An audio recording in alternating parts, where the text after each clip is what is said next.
everyone!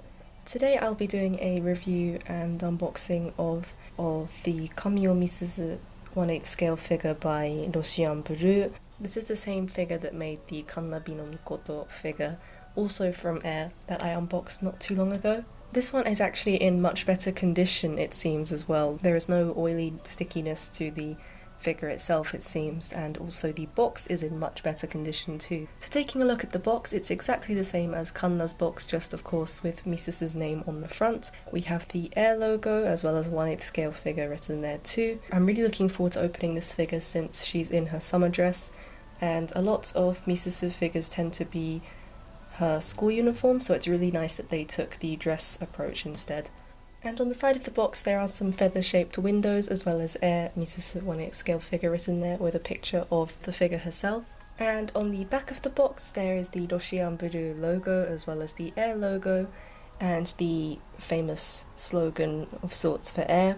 There's also a picture of the figure herself. There is also the key logo along with the usual visual art sticker of authenticity there. And there's also the sculptor's name, which is Nomiyama Ryozen, and they sculpted the Kanna figure as well.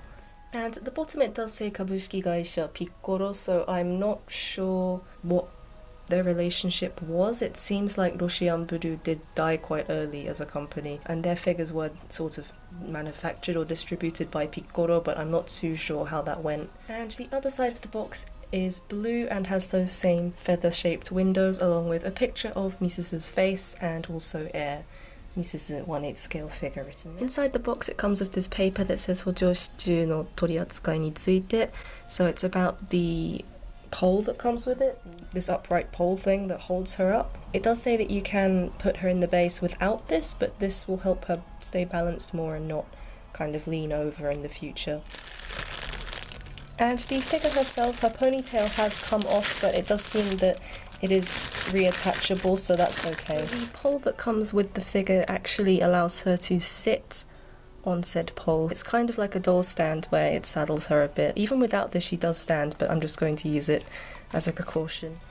And here is Misuzu herself. This figure, despite its age, actually looks really good. I guess since her design isn't very complicated here, she's just wearing a white dress and there's not really many colours being used either. It's actually turned out really nice, and I think that really works in their favour since Kanna certainly does look her age a little bit sometimes when I look at her. She does look really wonderful, but all of the little parts and stuff, compared to figures now, I do think it sort of shows that she's very old. Her face, of course, is based on Hinoi Itaru's art. It's really well painted. I like that the hair colour is quite toned down. It's less of a yellow and more of a brown. It really matches the simplicity of the figure and just the white dress as well. The skin colour in person is actually a little bit pink and has been blushed everywhere, which is really nice to see. I feel like that's something that doesn't get done as much these days on figures. I'm not too sure why. I really like that this figure has so much movement to it, and it's one of my favourite poses out of the game. She does this sort of pose during one of the CGs, and it just reminds me of her walking along the sea. And the hair flows around to the back. It feels quite natural. It doesn't feel too stiff or anything. And the ribbon as well in the hair. I really like this white dress that she's wearing. And the dress flows around her as well. I really like the way that they sculpted that.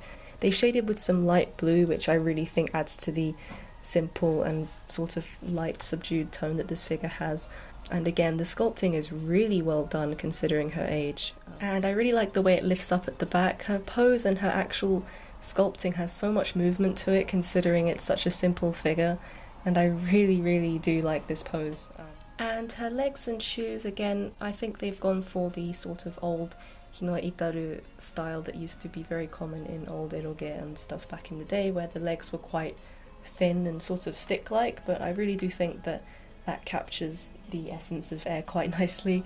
And something else that's different to the box photos of this figure is that they actually painted her toes, and they did paint them a rather strange colour. I was expecting white or a more subdued pink or something, but they've gone for a very bright pink colour, which is rather strange considering it's Misuzu, but I'll let it slide, it's alright. But her fingers aren't painted, however her toenails are, so I'm not too sure what made them decide to do that. It seems rather last minute in my opinion. There are two sets of pegs on the base for her feet to go into. They don't fit in exactly down to the base, but they do fit in. It's not too noticeable, I think. But And the base is just quite a large brown base, and it's the same as the Kanna base as well, and it has a name tag on the front in gold with Misuzu Kamio written on the front. Overall, I'm really glad to have this figure in my collection. I really think that she stands out from the other Misuzu figures, since all of the other ones just wear the school uniform, so I'm really happy that this sort of figure does exist despite its age. In my opinion, this figure does the best job at capturing the summer theme of Air. If you're looking for her, then I'd recommend keeping your eyes out. She does pop up from time to time, but not very often. Thank you very much for watching. I hope you enjoyed the review, and I'll see you all in the next video. Bye!